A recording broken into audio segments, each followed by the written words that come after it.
Snow was drifting across the main street in slow, steady waves, softening the storefronts and streetlights until the whole town looked like a Christmas card someone had left out in the cold. Isabella's old white pickup rumbled down the center of the empty road, heater fighting bravely against the air that leaked through the doors. Behind her, the diner where she'd just finished her shift still glowed with neon and tinsel, pretending it was a warm and happy place. 10 minutes earlier, she had stood in that light with her cheeks burning, listening while the manager reminded the whole staff that she was easily replaceable, and that one more late arrival would be the end of her job. Now, the only witnesses to her humiliation were the flakes of snow gathering on the windshield and the ache that had settled somewhere between her chest and her throat. Up ahead, something dark broke the clean line of the falling snow. At first, she thought it was a lamppost or a trash can left in the street, but as she drew closer, the shape resolved into an elderly man in a long, dark coat, standing beside a sleek car parked crookedly with its hazard lights blinking. He was bareheaded, his silver hair dusted white, one gloved hand braced on the roof as if the world had started tilting and the vehicle was the only thing keeping him upright. Wealth practically clung to him, the cut of the coat, the shine of the shoes, the silent statement of the car, but he was shaking so hard that his outline seemed to blur in the cold. Isabella's foot moved to the brake before she had time to weigh pros and cons, and the pickup shuddered to a stop right there on the yellow lines. For a heartbeat she stayed where she was, fingers locked around the steering wheel, listening to the engine rattle, and the faint Christmas music murmuring from the radio. Every warning she'd ever heard about strangers, about men alone at night, about not getting involved when she could barely hold her own life together, lined up in her mind like traffic cones. But then the man turned his head toward her, and in the wash of her headlights she caught the brief, unguarded look in his eyes, confusion, exhaustion, and something like stubborn pride keeping him on his feet when he clearly had no strength left. Before fear could talk her out of it, she rolled down the window, a slice of icy air knifed into the cab, making her gasp. "Sir," she called, her voice rough from hours of talking over diner noise. "You're going to freeze out there. Come sit in the truck. I've got heat. I've got coffee." The man hesitated, as if the simple offer had knocked him off balance more than the storm. Men in suits like his were not used to climbing into vehicles like hers, and Isabella could see the battle playing out across his lined face. Pride on one side, the biting wind on the other. She could almost hear her manager sneering in the back of her mind, reminding her that every minute counted, that being late again, tomorrow, next week, any day, would be the final straw. Even so, she did the one thing that made no practical sense at all. She lifted her hand from the steering wheel and extended it through the open window, palm up, fingers slightly trembling in the cold. "Please," she said, softer now, as if speaking to a frightened animal, "just until help comes. Nobody should be standing alone in weather like this." For a long second, the night seemed to hold its breath.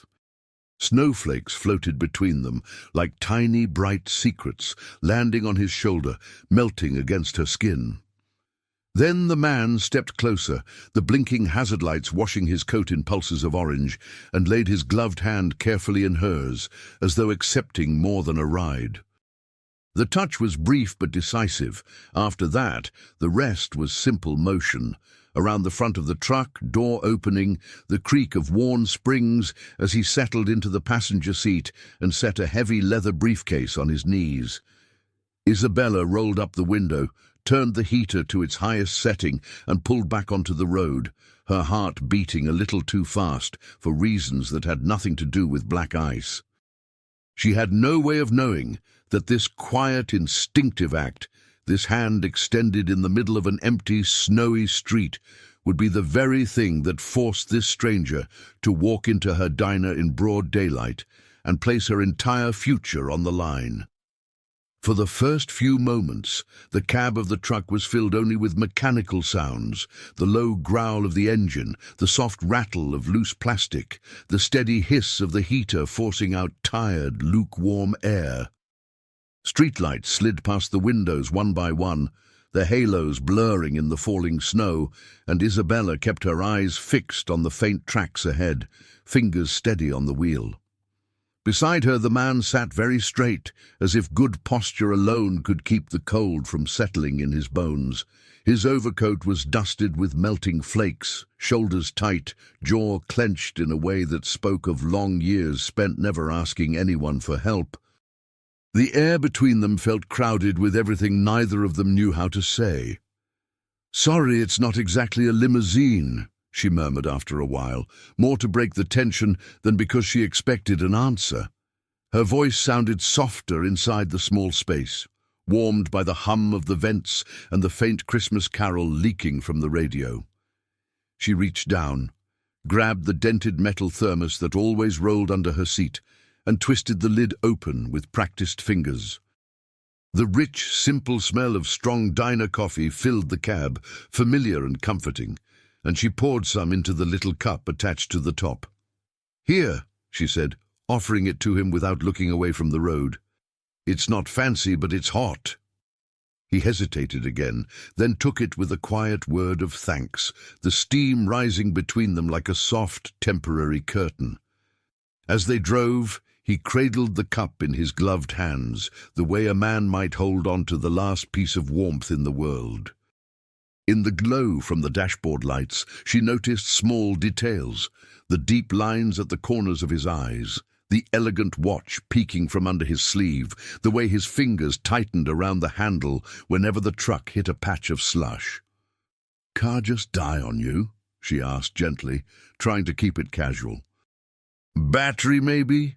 He cleared his throat, his voice low and careful, the accent faint but educated, as he explained that yes, it seemed the battery had given out, and the roadside service was delayed because of the storm.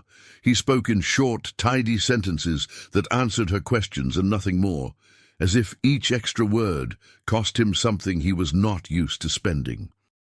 She thought of telling him about her own night, about the manager's threats, about the extra shift she'd taken because rent was due, about the little boy waiting for her in their chilly apartment, but the words stayed trapped behind her teeth. Instead, she asked if he was from out of town, and he answered simply that he was traveling for business, his gaze fixed on the snow swirling outside his window. When she asked if there was family waiting for him somewhere, he let the silence stretch long enough that she almost apologized for asking, then deflected with a vague mention of a busy schedule and a lot of responsibility. It was like talking to a locked door, polite, smooth and firmly closed, and yet, every now and then, she caught him studying her hands on the steering wheel or the worn sleeves of her coat with a look that felt oddly searching. They reached the hotel district sooner than she expected, the grand brick building rising out of the snow like a ship in harbor, warm light spilling from the windows onto the sidewalk. Isabella pulled up near the entrance, her old truck looking almost shy next to the polished cars lined along the curb. She put the gear in park and finally turned to face him fully. "This is it," she said softly. "They'll take good care of you in there. Just stay inside until the storm calms down." He nodded, setting the empty cup back into her hand with a gratitude that sounded sincere but carefully measured. For a moment he seemed about to say something more. His fingers tightened on the briefcase. His gaze flicked to her name tag still pinned to her uniform. Then he simply thanked her again, stepped out into the glow of the hotel lights, and disappeared behind the revolving door. As she drove away, alone once more with the snow and the hum of the engine, Isabella told herself it had been just another small kindness in a world that rarely noticed such things, not knowing that the man who tried so hard to stay distant had carried her name with him into the warmth like a secret he couldn't quite put down.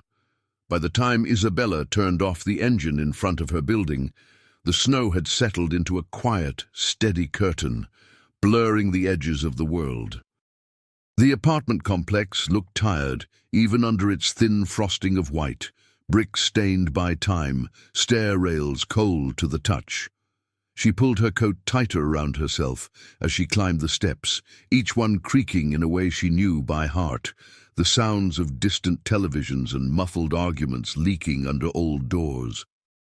Her key stuck for a second, as it always did, then gave way with a reluctant click, releasing a faint breath of air that held the smell of detergent, cooking oil, and something else she called survival. Inside, the silence felt softer, but it was the fragile kind that could shatter with one phone call or one knock from the landlord.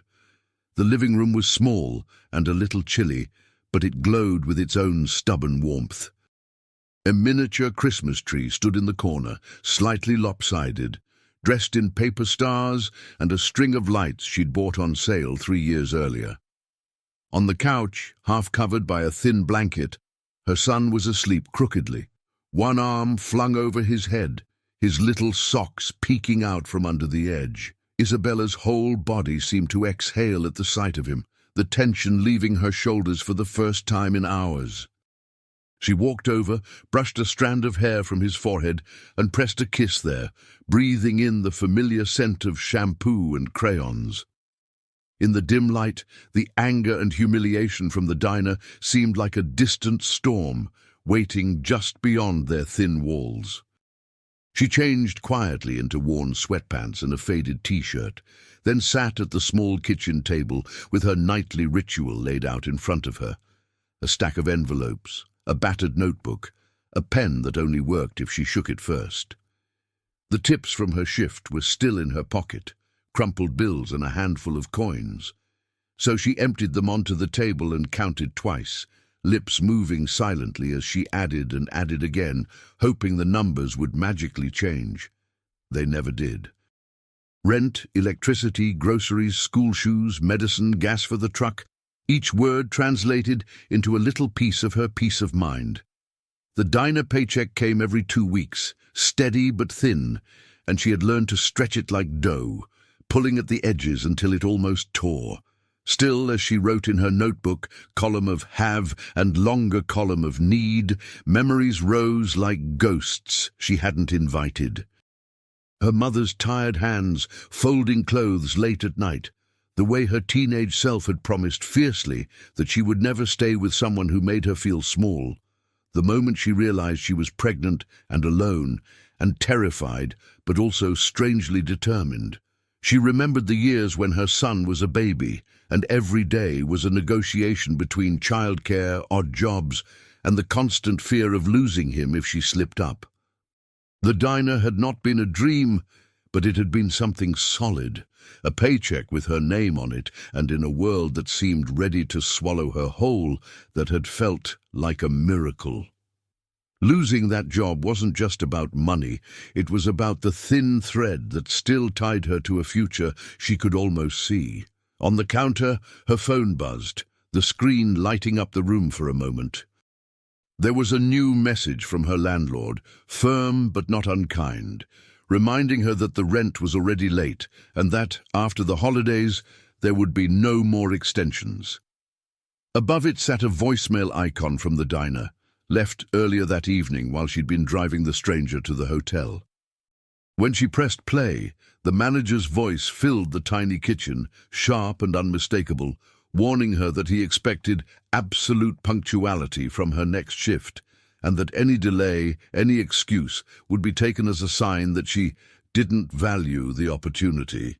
The message ended with a cold final click that seemed to echo louder than it should have. She stood there in the half-dark, phone in hand, snow whispering against the window, not knowing that the very next morning, on the day she could least afford to stumble, life was about to test that thin thread harder than ever before. Morning came too early, as it always did. When Isabella's alarm buzzed, the room was still grey, and the air in the apartment had that faint bite that told her the heater had done its best and lost. She slipped out of bed quietly so as not to wake her son, wrapped herself in her worn robe, and started the coffee before anything else. The memory of the old man in the snow flickered through her mind while she buttoned her uniform, but it felt distant now, like a scene from someone else's life. Today was what mattered. Today she had to be early, flawless, invisible, anything to avoid giving the manager one more reason to threaten her job. By the time she kissed her son's forehead and whispered a promise to be home early, the mask was back in place. The smile, the "yes, sir," the quiet determination not to crumble. The diner was already awake when she pushed through the glass door, bells jangling overhead, the familiar smell of coffee and bacon wrapping around her like a worn blanket. A small television mounted in the corner murmured over the clatter of plates, the morning news anchor's polished voice competing with the hiss of the grill. She tied her apron quickly, nodded to the cook, and grabbed a coffee pot, moving from table to table with practiced ease.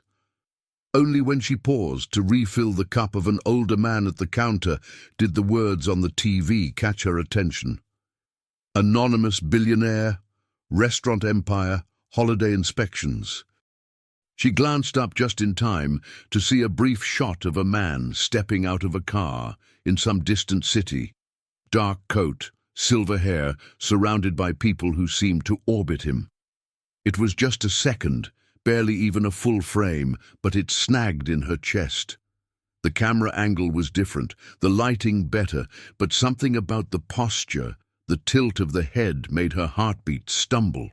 She blinked, and the image was gone, replaced by stock footage of busy kitchens and busy streets. "Can you believe it?" The customer at the counter chuckled, following the story more closely than she had. "Guy owns half the places like this in the state, they say. Never even shows his face, just sends people to do his dirty work." His wife, perched on the next stool, chimed in that it must be nice having so much money you could eat anywhere and never have to think about the folks carrying the trays. Isabella smiled politely, topped off their cups, and moved on, but the echo of those words stayed with her as she walked. Later, when the morning rush had settled into a quieter rhythm, she caught herself glancing at the door every time it opened, though she couldn't have said who she expected to see. The stranger from the snow had simply thanked her and walked into a hotel lobby that didn't belong in her world. It was foolish to imagine that he was part of this one too.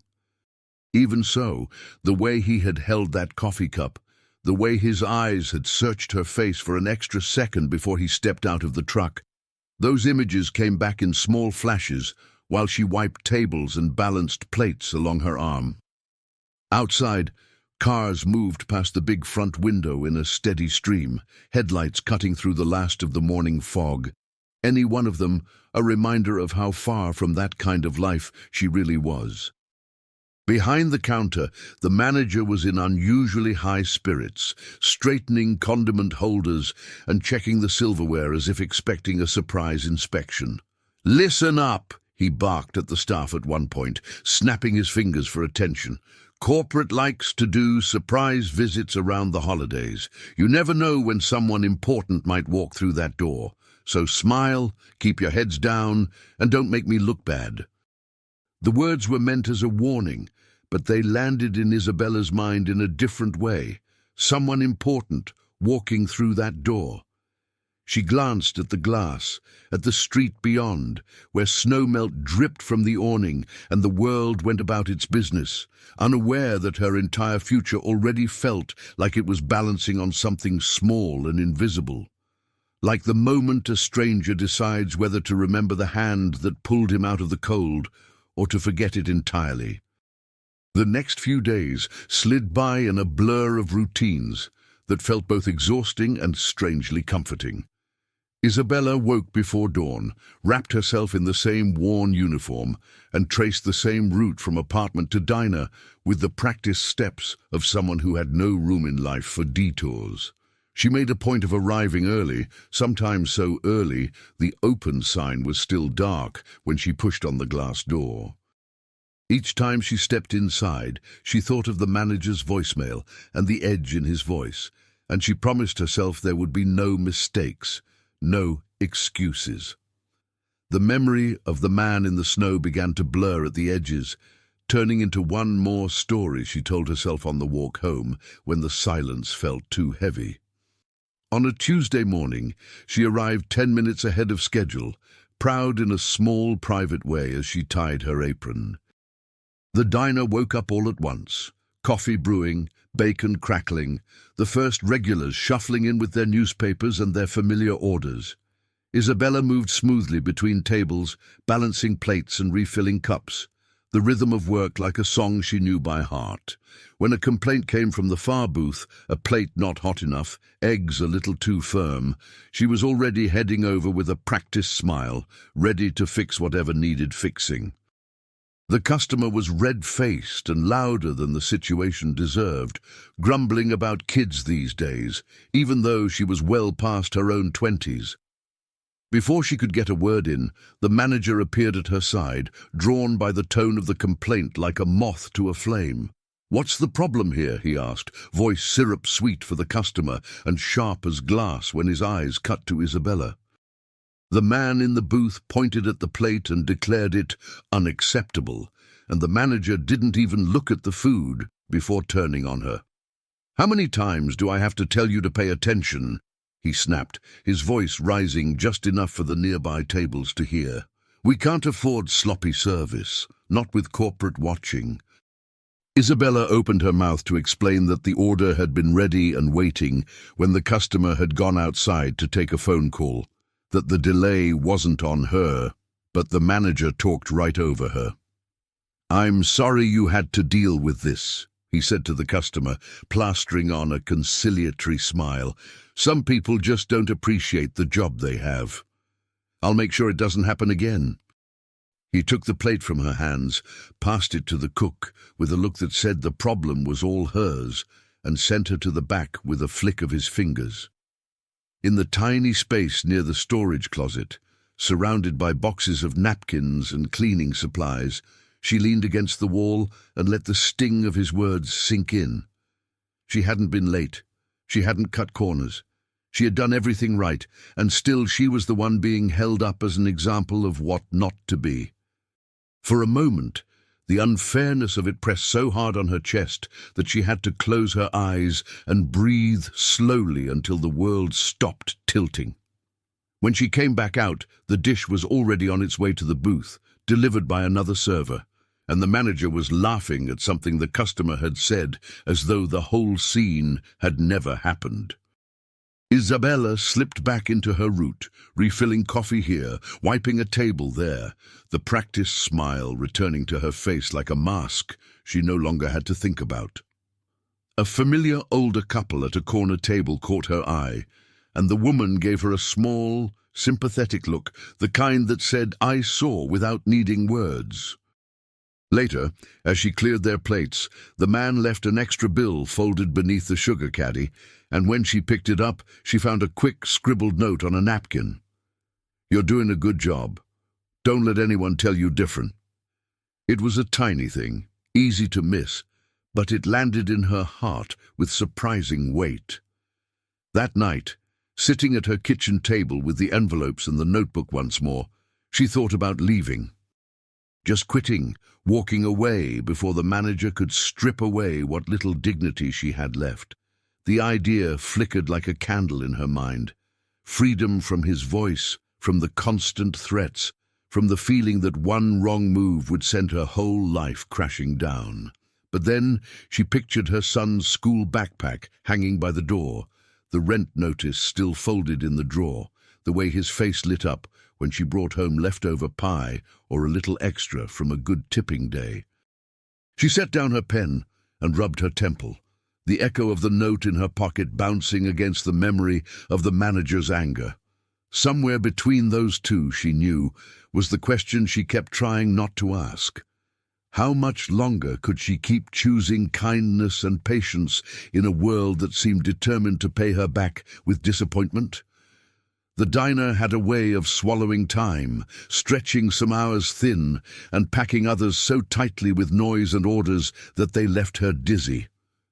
By the end of that week, Isabella felt as though she'd been living under a constant low thunder of stress, never quite crashing, never quite clear. The manager seemed almost energized by the idea that corporate might appear at any moment. He strutted through the aisles like a king in a very small kingdom, straightening salt shakers, barking corrections, always letting his gaze linger on her, an extra beat, as if waiting for the mistake that would finally give him the excuse he wanted. One slow afternoon, he leaned on the counter with a few regulars within earshot and started in on one of his favorite themes: how people like her should remember their place. "You know what the problem is nowadays?" he said loudly, polishing a clean glass as though it were covered in sins instead of fingerprints. "Everybody thinks they're special. They sling a few plates, pour a little coffee, and suddenly they think the world owes them something." His eyes flicked toward Isabella as she wiped down a table, his smile thin and sharp. "Truth is, if any one of them walks out of here, I've got a stack of applications in the office, people lining up for the chance to wear that apron." A couple of the customers chuckled awkwardly, not quite brave enough to disagree, not quite comfortable enough to fully join in. Isabella kept her head down, her movements calm, but each word landed like a small stone dropped into a pool that was already close to overflowing. She had learned long ago that arguing only gave men like him more fuel. The quieter she stayed, the more he talked, filling the room with stories about how hard he'd worked to get where he was, how no one had ever given him a handout, how the kids on his staff didn't know what real struggle looked like. To him, it all sounded like proof of his strength. To Isabella, it sounded like a man afraid of being seen as anything less than completely in control. In a corner booth, the older couple, who often watched her with kind eyes, exchanged a glance. The wife lowered her gaze, but the husband didn't. He followed the manager with a level, measuring look that said he was filing this moment away, somewhere in his mind. Still, no one said anything aloud. The coffee flowed, the plates clattered, and the world pretended not to notice that one person's dignity was being chipped away, piece by piece. Across town, in a hotel suite high above the slushy streets, the elderly man from the snow sat in a chair by the window, staring down at the city lights as if they were stars he'd somehow captured in his hands. The room was quiet, decorated in tasteful shades of cream and gold, the kind of space designed to make any visitor feel small and the occupant important. On the table beside him lay a tablet glowing with numbers, profits, projections, reports from dozens of locations, just like the little diner where Isabella worked. He had spent his life reading those numbers, understanding them, bending them to his will.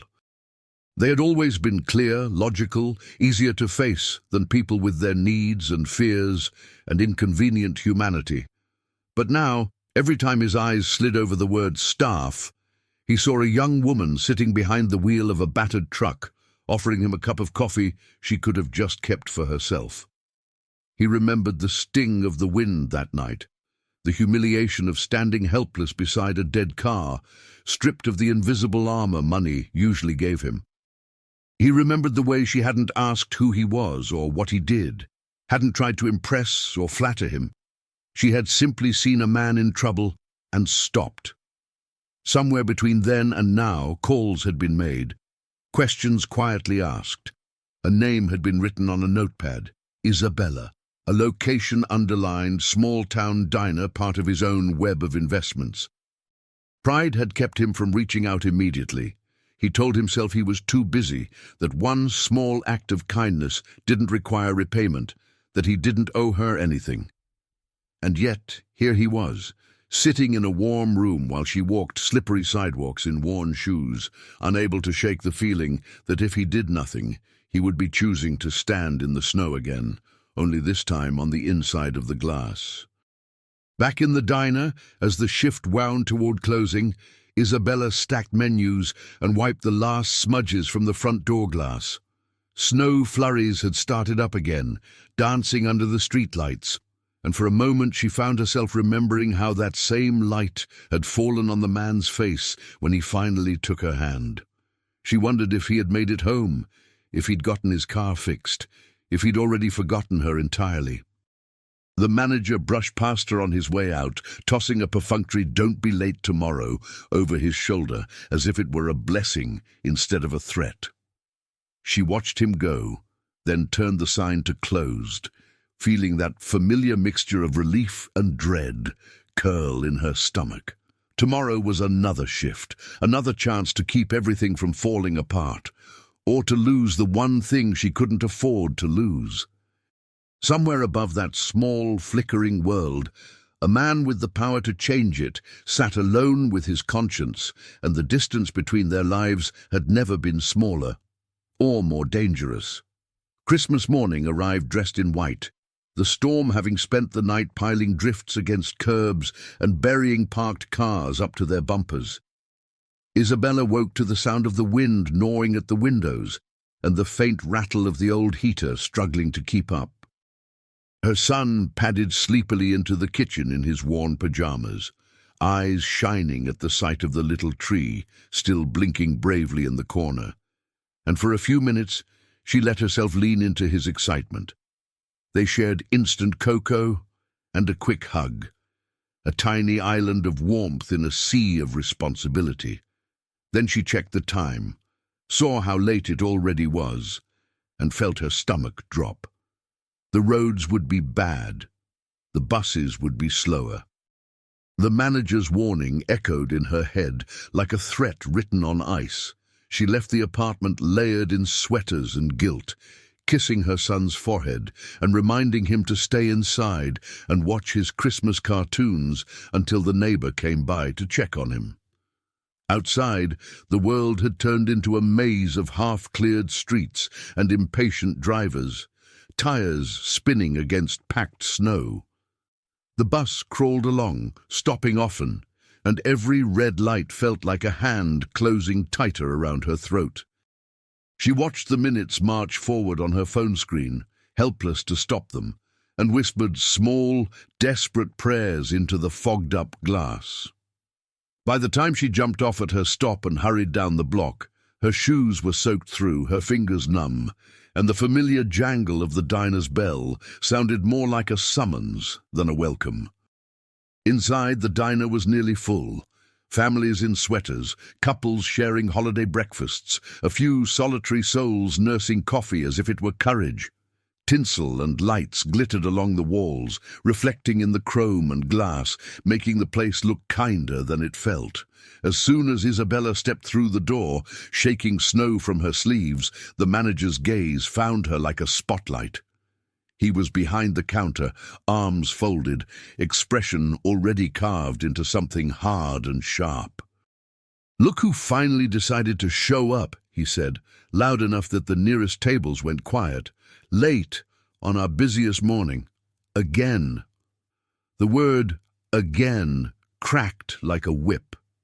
She opened her mouth to explain about the storm, the buses, the child waiting at home, but the explanation evaporated under his stare. He stepped out from behind the counter, drawing the moment out as if it were a performance he'd been rehearsing. "I told you, Isabella," he continued, pacing slowly in front of her, "this place runs on reliability, on respect. If you can't manage to be here on time on Christmas morning of all days, what does that say?" His voice rose with each question, not really seeking an answer. A few customers looked away, suddenly fascinated by their menus. Others watched openly, forks suspended halfway to their mouths. In the corner, the older couple who had seen so many of her worst moments sat very still, the wife's hand resting lightly on her husband's arm. Isabella felt dozens of eyes on her, felt her cheeks flush hot while the rest of her body shivered, caught between wanting to defend herself and knowing it would only make things worse. The manager stopped directly in front of her, so close she could smell the coffee on his breath. "I can't keep doing this," he declared, shaking his head as if he were the one being wronged. "I have a business to run, I have standards, and I have a stack of applications in my office from people who would be grateful for this job."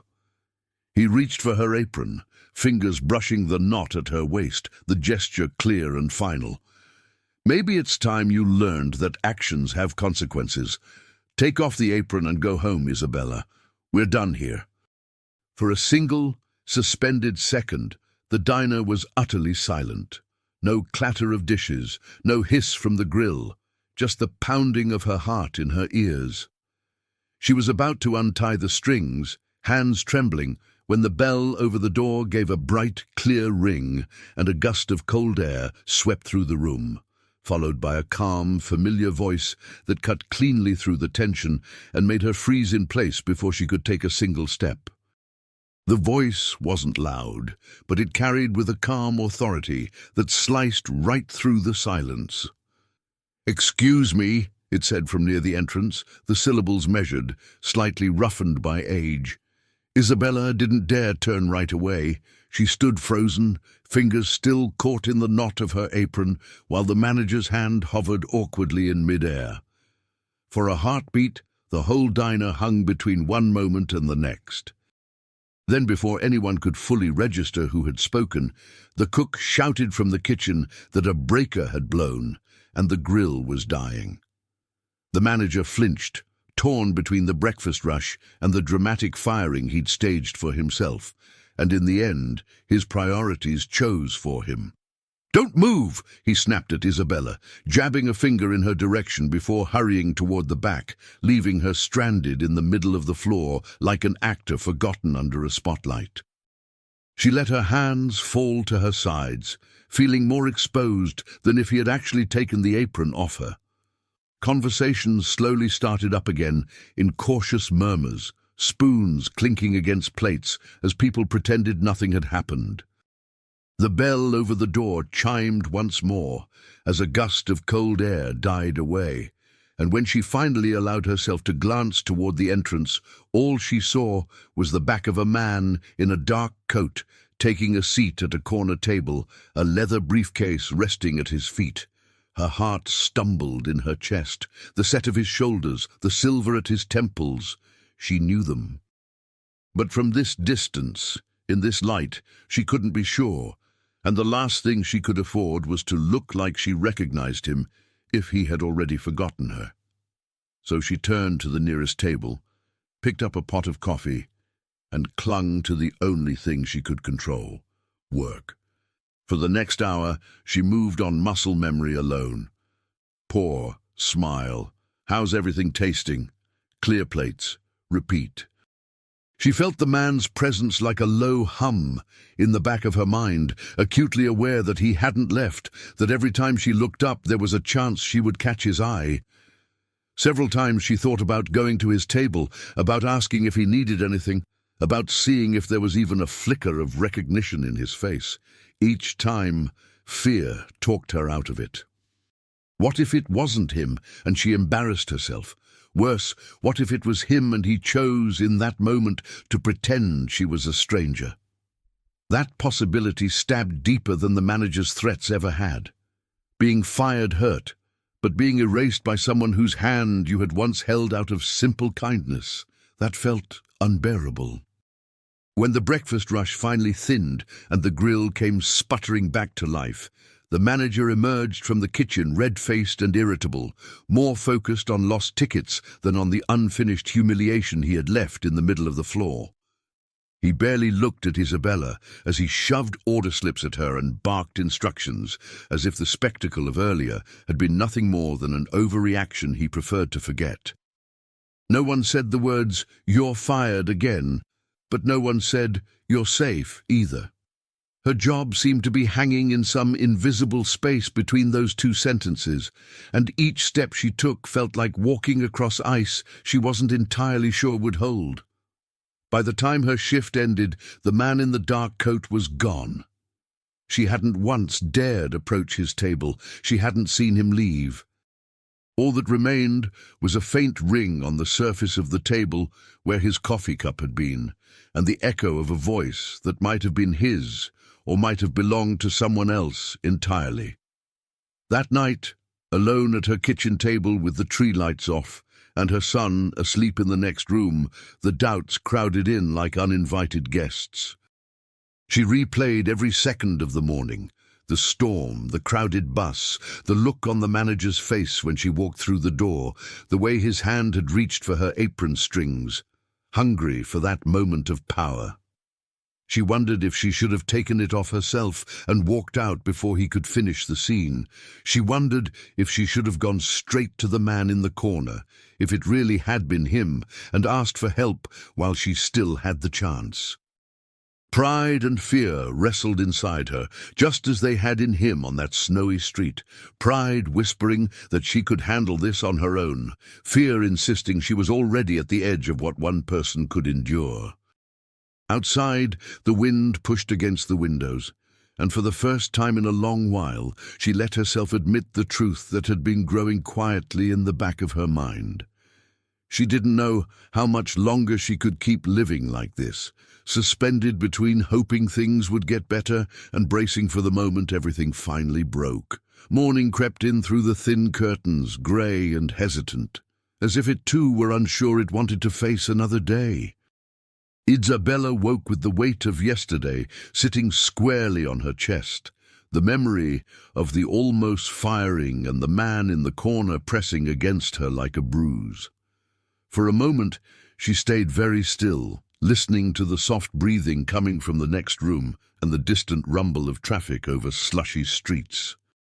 Then her son's small arms wrapped around her waist as he shuffled sleepily into the kitchen, and she forced a smile, pouring cereal into a chipped bowl as if nothing at all were wrong. When he proudly held up the crude craft he'd made at school, a paper snowflake peeling at the edges, she taped it to the fridge like a priceless piece of art and told him it was perfect. In that quiet, ordinary gesture, something inside her loosened just a little. At the diner, the day began like any other, though she felt as though she were walking into a crime scene where the chalk outline had been scrubbed away, but the stain remained. The manager was brisk and distant, his anger from the day before replaced by a brittle, businesslike tone that told her he hadn't forgotten, only filed it away for later use. No one mentioned Christmas. No one mentioned how close she had come to losing everything in front of a room full of strangers. But as Isabella tied her apron and pinned on her name tag, a familiar older waitress, Marta, brushed past her and slipped something into her hand, a folded napkin, still warm from the other woman's palm. "For you," Marta murmured, not looking directly at her. "Don't let him make you smaller than you are." Then she walked away, leaving Isabella to unfold the napkin and find a homemade Christmas cookie and a few crumpled bills tucked inside. The gesture was so unexpected, so quietly kind, that for a moment Isabella had to blink hard to keep her eyes from stinging. Marta didn't have much herself, everyone knew that, but she had taken the time to bake, to wrap, to write a tiny note in looping script. "You're not alone." The words felt like someone had cracked a window in a stuffy room, letting in a breath of fresh air. Later that morning, one of the regulars, a retired teacher who always sat near the window with the crossword, left without his usual joking comment, but with an envelope beneath his coffee cup. Inside was a slightly larger tip than normal, and a small, simple card that read, "Thank you for always treating us kindly. It matters." No signature, no fuss, just the card and the bills and the quiet message that someone had been paying attention. When her shift finally ended, she walked home, carrying not leftovers or groceries, but these small, invisible gifts weighing heavier on her heart than any bag. At the apartment, her son greeted her with the kind of joy that made the rest of the day fall away for a little while. "I made you something," he announced, dragging her by the hand to the table. There, on a sheet of slightly wrinkled paper, was a drawing of the two of them standing under a huge yellow sun, both smiling, both wearing little paper crowns. Above their heads, in big, wobbly letters, he'd written, "My Hero Mom." The proportions were wrong, the lines shaky, but it stopped her breath more effectively than any speech could have. She knelt, pulled him into a long hug, and for the first time in days, the tightness in her chest loosened enough for a real laugh to slip out. That night, once he was asleep and the apartment had fallen back into its familiar hush, Isabella sat alone on the couch with the drawing in her lap and the notes from the day tucked safely into her notebook. The problems were all still there. The overdue rent, the unpredictable manager, the job that hung by a thread. Nothing had magically fixed itself, but the dark, suffocating certainty that she was completely on her own had faded a shade. In its place was something small but stubborn, a flicker of warmth like the first candle lit in a room that had been dark for a long time.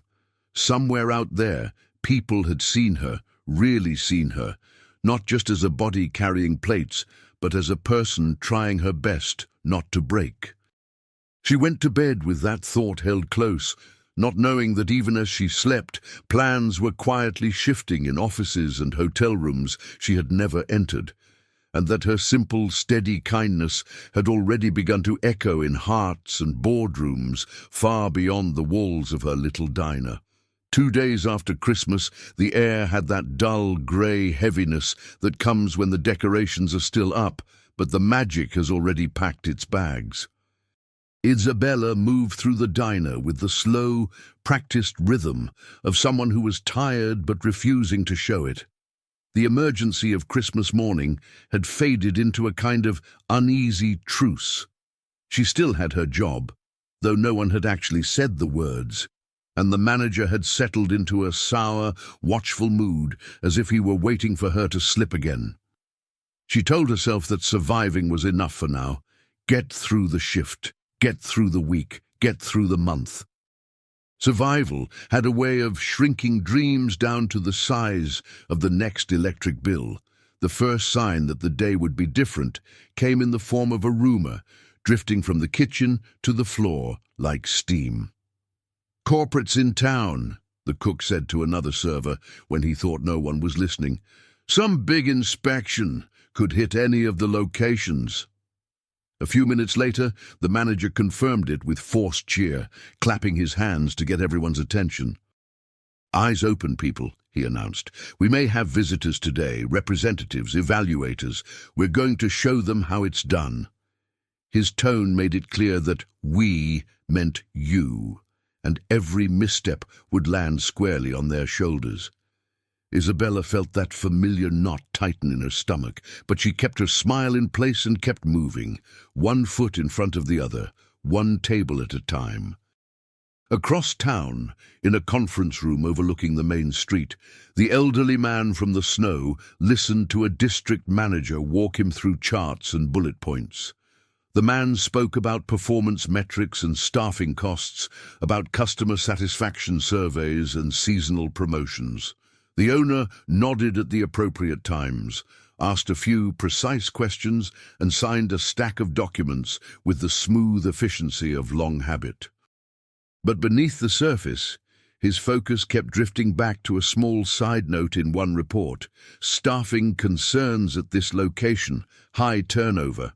One long-term waitress described as reliable but easily replaceable. Easily replaceable. The phrase scratched at him like grit under a fine shoe. He thought of the hand that had been extended to him in the snow, the warmth of the truck's interior, the coffee that had tasted far better than anything served in crystal. By early afternoon, the decision was made almost without him realizing it. A quiet word to his assistant, a change in the day's schedule, a car brought around without the usual fanfare. He didn't want an entourage. He didn't want a line of local managers trailing behind him, rehearsed smiles in place. What he wanted was what he'd had that night in the snow, a real look at how things were when no one thought they were being watched. So he rode in the back of a dark sedan with tinted windows, coat folded neatly at his side, briefcase on his lap, while the city slid by in muted colors. when the car turned onto the small, slightly worn street where the diner sat. His heart did something it had not done in many years of boardrooms and negotiations. It skipped. Inside, the lunch crowd had started to thin when two unfamiliar men in suits walked through the door, the bell chiming brightly above them. They introduced themselves as regional auditors, flashed identifications, and asked to speak with the manager. Immediately, the atmosphere changed. The manager straightened his tie, smoothed his hair, and transformed himself into a model of professional courtesy, his voice honey-sweet as he offered coffee and handshakes. Staff were suddenly team members. Problems were opportunities, and he talked about respecting everyone who works here, with a fluency that almost made Isabella doubt her own memories. She watched from a distance, refilling sodas and clearing plates, feeling as if she were looking at a carefully staged play she'd somehow been written out of. She didn't see the dark sedan pull up outside. She didn't see the elderly man step onto the slushy sidewalk, adjust his gloves, and stand for a moment just beyond the glass, studying the scene. From his vantage point, he could see the manager laughing with the auditors, the staff moving quickly but carefully under the weight of invisible expectations, and, in the middle of it all, a familiar figure in a simple uniform, tucking a loose strand of hair behind her ear as she knelt to pick up a fork a child had dropped. There was nothing glamorous about her, nothing dramatic, just a tired woman doing her best not to let the day break her. He picked up his briefcase, squared his shoulders, and walked toward the door. As his hand closed around the handle and the bell above it trembled in anticipation, the small world of that diner and of everyone inside it was about to tilt on its axis. When the door swung open and the bell gave its familiar jingle, hardly anyone looked up at first. People came and went all day, and the sound usually meant nothing more than another order, another refill, another ticket to ring in. But this time, the air in the diner seemed to shift almost imperceptibly, like a room inhaling. The elderly man stepped inside, coat still dusted with the fine crystals of melting snow, briefcase hanging from one hand. He paused just past the threshold, letting his eyes travel over the space, the worn booths, the scuffed tile, the Christmas decorations still clinging stubbornly to the walls. Then his gaze settled briefly, unmistakably, on Isabella. It was only a second, a flicker, but it was enough to make her grip tighten on the tray she was carrying. He was the same man from the truck. There was no mistaking him now. The manager, eager to impress and always alert to the presence of anyone in a suit, hurried forward with an outstretched hand and a smile that didn't quite reach his eyes. The regional auditors rose from their seats near the counter, recognizing the newcomer with a quickness that made Isabella's heart beat faster. There was a murmur of titles. Mr. Hayes. Sir. We weren't expecting you here today. That rolled across the room without quite reaching the staff on the floor. The old man acknowledged them with a nod, his voice calm and unhurried, as he said he'd decided to visit the location personally, to see how things felt on the ground. He didn't introduce himself to the rest of the diner, didn't make a speech, didn't ask for attention. He simply took a seat at a corner table with a clear view of everything and set his briefcase carefully at his feet, as if he planned to stay a while. From where she stood, Isabella could see him perfectly, and yet felt as though there was an invisible pane of glass between them.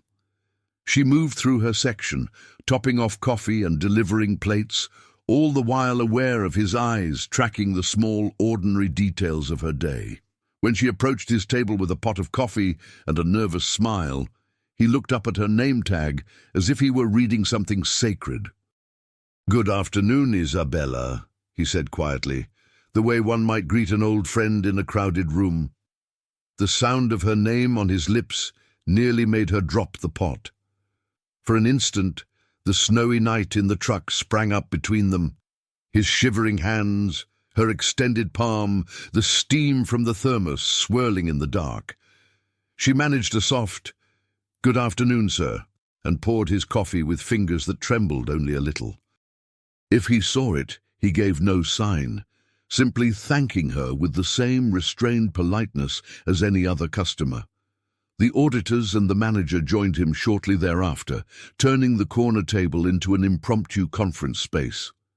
They spoke about numbers at first, sales figures, turnover, seasonal trends, and the manager came alive under the chance to explain, gesturing broadly, painting himself as the pillar holding everything together.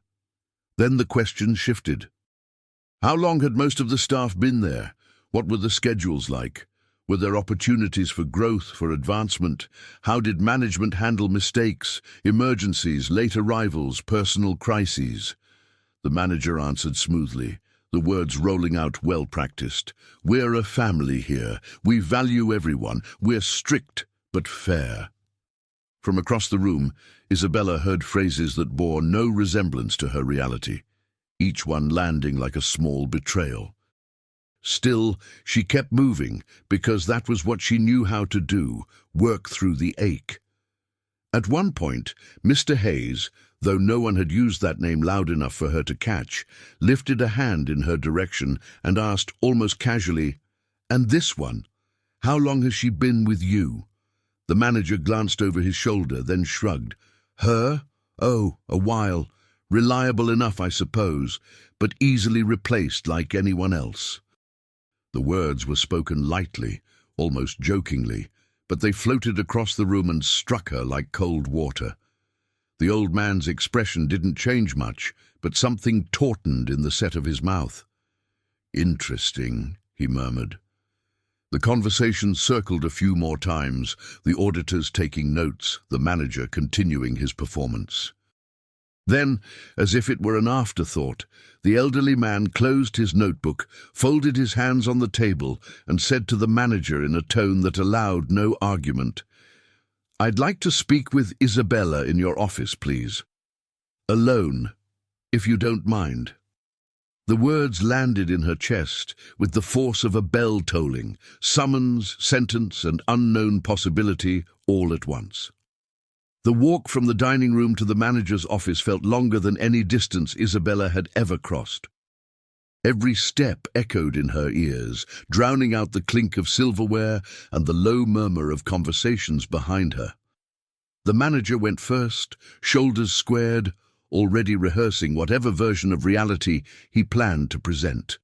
She followed a pace behind, hands damp against the fabric of her apron, aware of eyes tracking her progress. At her station, Marta paused mid-wipe, rag hanging from her fingers, while the older couple in the corner leaned ever so slightly forward, as if they could will the walls to turn transparent. When the office door closed behind them with a soft click, the small, cluttered room seemed too full of air and not enough oxygen. The manager moved automatically to his chair behind the desk, the place where he always sat a little higher than everyone else. But today, there was already someone in that seat of power. Mr. Hayes, settled calmly, briefcase beside him, hands folded. The auditors stood off to one side, notepad and tablet in hand, but it was clear they were here only as witnesses now. "Sit, Isabella," the old man said gently, gesturing to the single chair facing the desk. She obeyed, perching on the edge, back straight, as if good posture could somehow protect her. The manager tried to position himself between them, launching into a brisk explanation about attendance issues and performance concerns. His tone practiced and faintly exasperated, as though he were apologizing for a faulty piece of equipment. "Enough," Mr. Hayes said quietly, not raising his voice, yet cutting the speech clean in half. He turned his attention fully to Isabella, and for a moment the room fell away. "I'd like to hear from her first, in her own words." The manager sputtered something about protocol and chain of command, but the older man's gaze did not move. "If you value this chain so highly, I suggest you let it speak from both ends," he replied, the faintest hint of iron in his voice. Then, softer to her, "Tell me, Isabella, how is it to work here? How are you treated when things go wrong, when life happens?" Her throat tightened. No one in authority had ever asked her a question like that, not expecting a script, not expecting her to flatter them. For a moment, all she could manage was a whisper of breath. She could lie, she realized. She could shrug and say everything was fine, that the manager was strict but fair, that she was grateful and would work harder. It would be safer. It might even save her job in the short term. But then she remembered Christmas morning, the manager's fingers reaching for her apron, the sting of being shamed in front of a room full of strangers. She remembered the napkin from Marta, the "You're not alone" written in looping ink, and the drawing on her fridge that said "My hero mom" in crooked letters. I try very hard to be on time," she began, voice shaking but steadying as she went. "Sometimes things happen, buses in the snow, a sick child, but I come anyway. I stay late when I'm asked. I cover shifts. I do my best." She swallowed, glancing briefly at the manager's tightening jaw, then back at the man in front of her.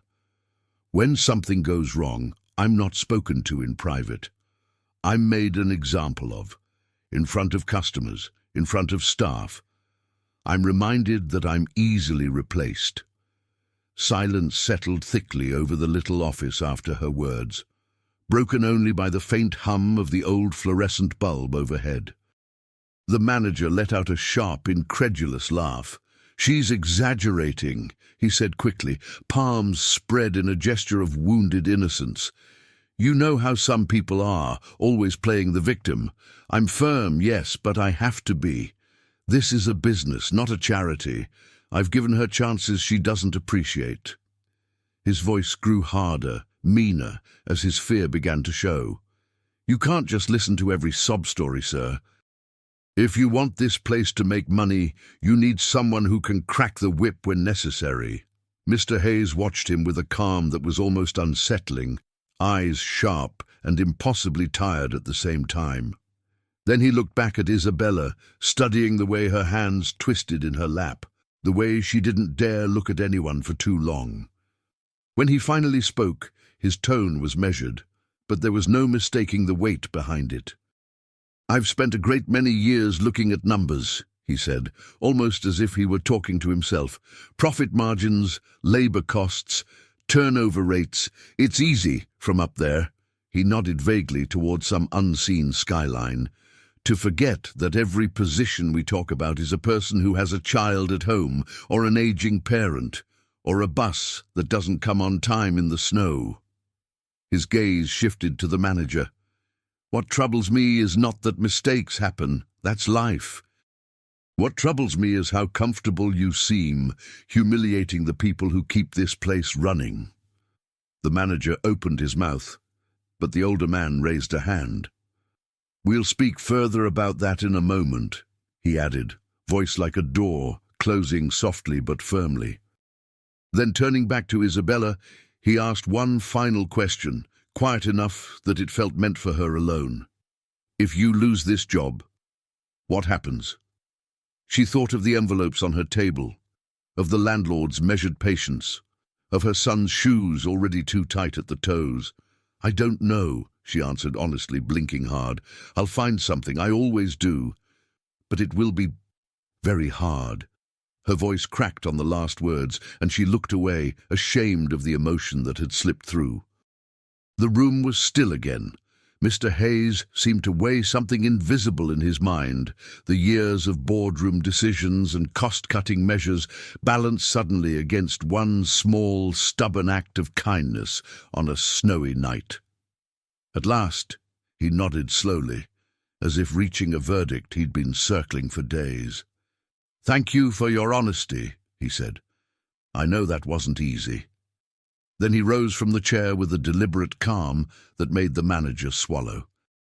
"Let's not keep everyone waiting," he added, gesturing toward the door. "I think it's time we had a conversation in the open." And as Isabella followed them back toward the dining room, heart pounding, she had no way of knowing whether she had just saved her future or handed it over to be torn apart in front of everyone. The dining room went quieter than Isabella had ever heard it as the little procession emerged from the hallway. The manager walking stiffly, the auditors close behind, and Mr. Hayes in front, moving with the unhurried certainty of someone who was used to rooms paying attention when he spoke. Conversations faltered, forks hovered midway to mouths, and the jingle of the bell over the door seemed to echo long after it had stopped. Isabella followed a few steps behind, feeling as exposed as if she'd stepped out there without her uniform at all. She stood near the end of the counter, hands clasped in front of her, trying to make herself small, even as every eye in the place seemed drawn to her. Marta watched from the drink station, towel forgotten in her hand. The older couple sat forward in their booth, their faces tight with concern. Mr. Hayes stopped in the center of the room, just where the aisles between tables crossed, and for a moment he simply looked around, taking everything in. The crooked garland still hanging along the wall, the family with 2 small children at the corner table, the lone trucker nursing his coffee like it was the last warm thing in the world. When he spoke, his voice was not loud, but it carried to every corner, steady and clear. "Good afternoon," he began, nodding toward the nearest customers. "I apologize for the disruption. I know many of you came here to enjoy a quiet meal, not to be drawn into whatever drama you may have just witnessed." A faint ripple of nervous laughter passed through the room, but he didn't smile. "I won't take much of your time. I only need to set a few things right." He turned then, not to the manager, but to Isabella. "Some days ago," he said, "on a very cold night, I found myself stranded on a dark street not far from here. My car had failed. The storm was getting worse. The help I had called for was delayed, and for the first time in a long while He paused, searching for the word. I felt small, vulnerable, like any other man caught in the wrong place at the wrong time. He let that hang there, then continued.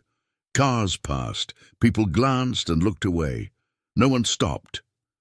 He lifted a hand, palm open, as if presenting the memory to them. No one, until a woman in an old white pickup truck pulled over, rolled down her window, and offered me something she could not easily spare. Her time, her warmth, her last cup of hot coffee. The description seemed to draw a line straight to her, and every head that hadn't already turned now did. Isabella felt her face heat, the ghost of that night flickering vividly to life, the snow, the shiver in his shoulders, the way his gloved hand had finally settled into hers. "Mr." Hayes met her eyes, and for the first time he let a small, genuine smile touch his features. "She did not ask who I was," he said. "She did not ask what I could do for her. She did not take a photograph or fish for a favor. She saw a freezing stranger and chose to be kind. And that," he added, his gaze sliding briefly to the manager, "is not something I consider easily replaceable." A murmur ran through the room, soft but unmistakable, like the sound of a crowd realizing they were not watching an ordinary conversation. The manager's face had gone pale beneath his forced smile, a thin sheen of sweat gathering at his temple. "I own this chain of restaurants," Mr. Hayes said then, simply, as if he were stating the weather. The words landed like a stone in a pond, small, quiet, but sending rings of shock outward through every table.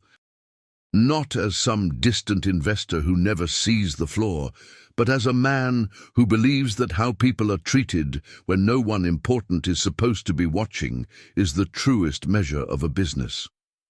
He turned fully toward the staff now, eyes moving from face to face before resting again on Isabella. "Today I heard a great deal about rules, about discipline, about how easily people can be replaced. I also heard from someone who had every reason to stay silent, about humiliation, about fear, and about what it costs a person to hang on to a job when they have a child at home and nowhere else to go. He took a breath, as if weighing his next words carefully. "So I will be very clear," he looked at the manager last. "Isabella is not losing her job," he said. "Not now, not because of a storm, not because she dared to be human in a world that makes that a liability. In fact, from this day forward, she is being promoted." The word seemed unreal in the air, as if it belonged to someone else. "She will take on a new role, helping oversee staff well-being and customer experience here and in time at other locations as well. Her pay will reflect that. Her schedule will allow her to care for her family and still bring the same kindness to this floor she showed on that cold street."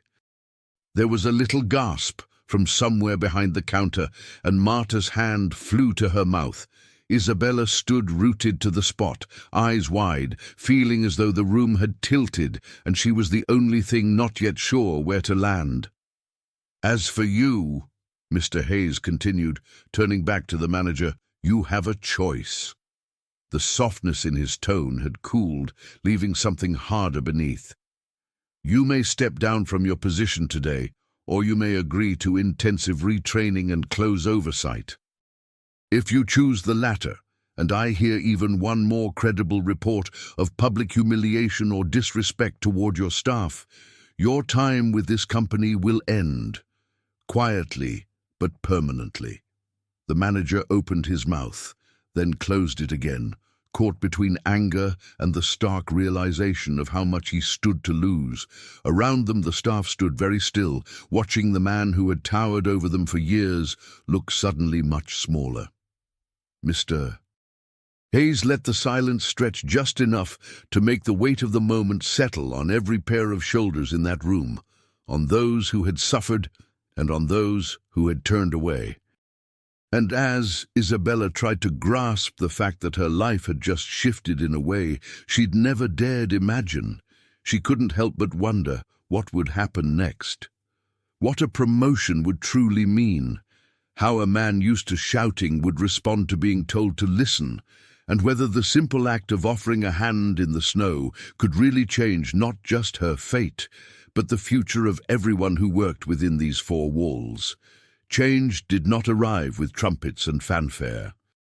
It came in small, almost invisible shifts that only someone who lived inside those walls every day could truly feel. For the first week after Mr. Hayes's visit, the diner moved like a place holding its breath. The staff watched the manager as if he were a storm cloud that might still break, while he moved through his routines with a stiffness that bordered on awkward. He spoke more carefully, choosing his words as if they might be weighed later. The shouting stopped, not tapered off, not softened, but stopped, and the absence of his raised voice left a strange, echoing quiet in its place. Into that quiet, other sounds began to grow louder. Laughter between co-workers, the easy hum of conversation, the clink of dishes that no longer felt like weapons in someone's hands. Isabella's promotion began humbly, scribbled on the schedule in new ink beside her name. Shift supervisor, staff and guest experience. There was no private office or shiny badge, just a small raise on her paycheck and a different kind of responsibility resting on her shoulders. She started by listening, really listening, to the people she'd worked beside for years. She asked about their hours, their families, the aches in their backs at the end of a long shift. She made small changes where she could, rotating stations so no one got stuck with the worst section every day, adjusting break times so parents could make quick calls home, stepping in to calm difficult customers before they exploded on the newest server. At first, the others were wary, half expecting the rug to be pulled out from under them. But as the days passed and the changes remained, that wariness softened into something like trust. At home, the differences were easier to measure. The first paycheck with her new title felt heavier in her hand, the numbers on the stub finally big enough to ease the constant pressure that had lived in her chest for so long. She paid the landlord not only what she owed, but a little ahead, just to see the look of surprised relief on his face. She bought her son a proper winter coat that fit him in the sleeves and in the shoulders, without patches or let-out seams, and watched him spin in the hallway like he was trying on a superhero costume. The old heater was finally repaired, banishing the icy drafts that had crept along the floor every winter. One evening, she stood in the middle of her small living room, listening to the quiet hum of warm air and the sound of her son's laughter drifting from his room, and realized she was not bracing for disaster for the first time in years. The manager, Tom, as everyone slowly remembered to call him, changed more slowly. At first, his attempts at politeness sounded like a new language he hadn't quite learned. He stumbled over apologies, caught himself halfway through old habits, and occasionally walked into the break room, only to walk back out again when he realized he had nothing to bark about. Under the threat of retraining and the knowledge that someone far above him was watching, he learned to ask for results without shredding the people delivering them. There were missteps, moments when his voice rose a little too sharply, or his eyes hardened out of reflex, but now, instead of swallowing it, Isabella would quietly ask, "Is that how you want to say that?" Sometimes he would glare, jaw tight, but more and more often he would take a breath, rub a hand over his face, and try again. In his own clumsy way, he was learning that respect did not cost him any authority at all. It only cost him the illusion that fear was the same thing as control. One evening, as the first hints of the next big snowstorm whispered against the windows, the diner was unusually calm. The dinner rush had come and gone, leaving behind a soft glow from the hanging lights and the warm, comforting smell of coffee and pie. Isabella was wiping down the counter when the bell over the door chimed, and Mr. Hayes stepped in alone this time. No auditors, no assistant, just an old man in a good coat carrying a familiar briefcase. He chose a booth by the window and ordered nothing more than tea and a slice of whatever pie was freshest. When she brought it to him, he nodded toward the empty seat across from him. "Sit with me a moment," he said, "if you can spare it." She hesitated, glancing at the clock and the half-cleaned tables, then slid into the booth, tucking a loose strand of hair behind her ear. For a while they spoke of simple things, the weather, the holiday rush, how business had been.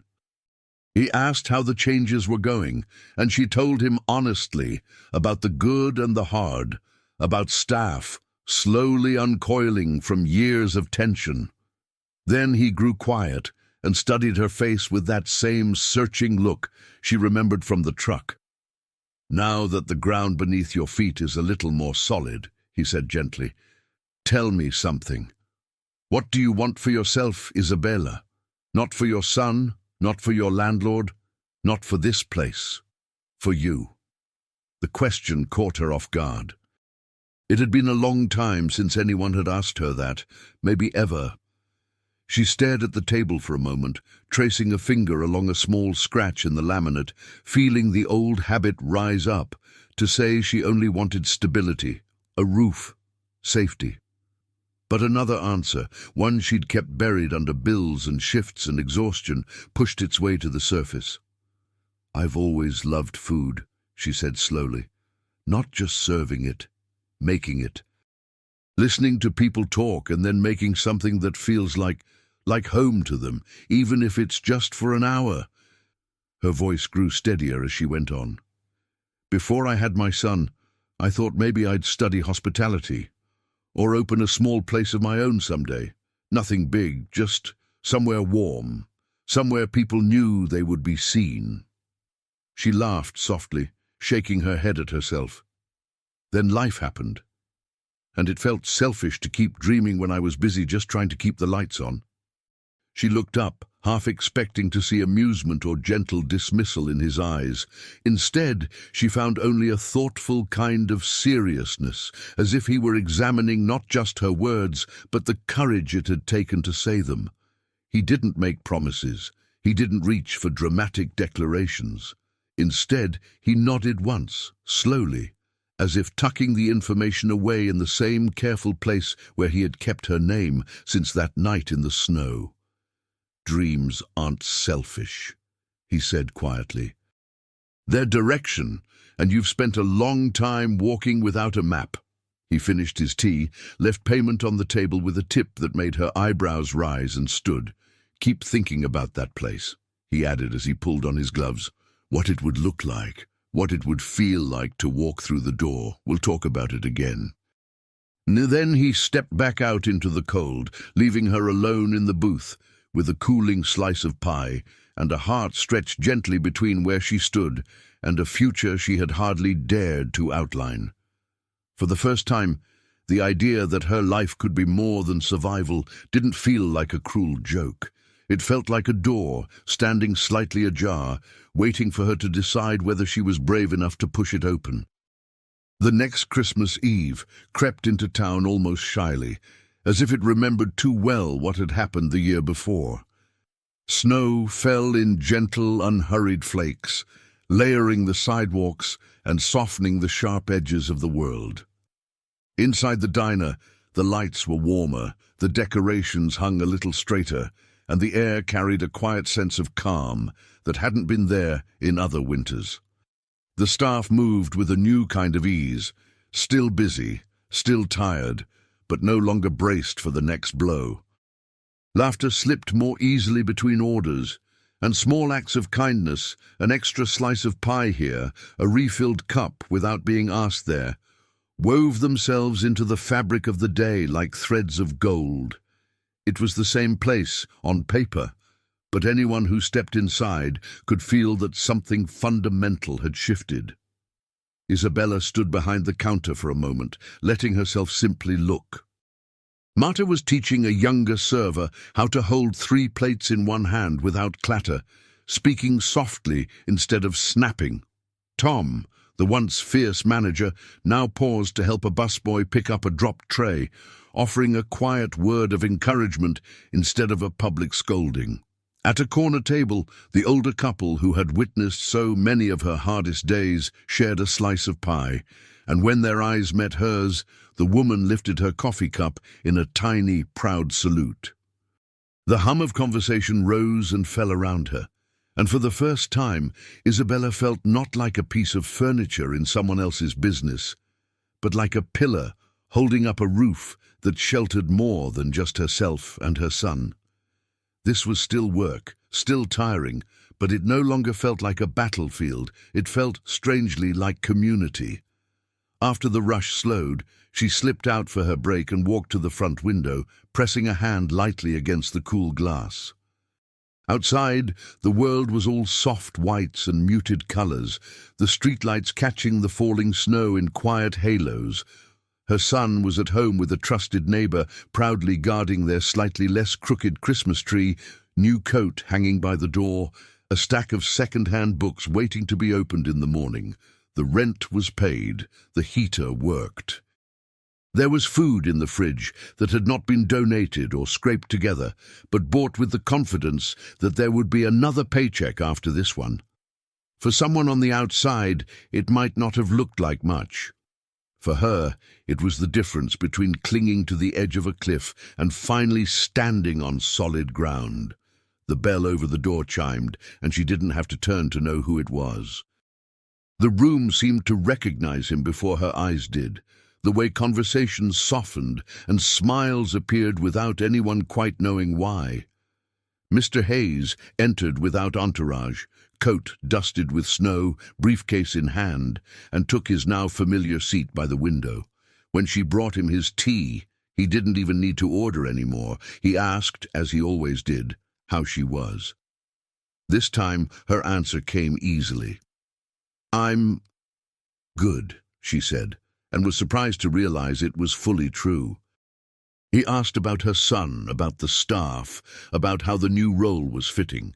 Then, as if it were the most natural thing in the world, he slid a thin folder across the table.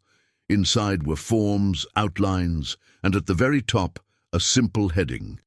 Pilot Program, Community Dining and Training Initiative, followed by her name as a partner. It wasn't the keys to her own restaurant, at least not yet, but it was a path, sketched in careful lines, toward the warm place she had once dared to describe. That night, when her shift finally ended and the last table was wiped down, Isabella stepped outside and stood for a long moment on the quiet sidewalk. Behind her, the diner glowed like a lantern in the dark, full of people who now knew that being seen and respected wasn't a luxury, but a right. Ahead of her, the town stretched out under a soft blanket of snow, each lit window holding a story she would never fully know. She pulled her coat tighter, breathed in the cold air, and thought about how a single, simple act, stopping a truck in the middle of a storm, offering coffee to a stranger with shaking hands, had rippled outward into all of this. Not a miracle, not magic, just kindness that refused to stay small. As she walked home to her son, to their tree and their little pile of gifts, and the future that no longer felt like a closed door, she carried one quiet certainty in her heart. Goodness might not always roar, but it could change the course of a life, and sometimes even the culture of an entire place, one brave decision at a time. If this story touched your heart, leave a heart in the comments and subscribe for more stories about kindness and redemption.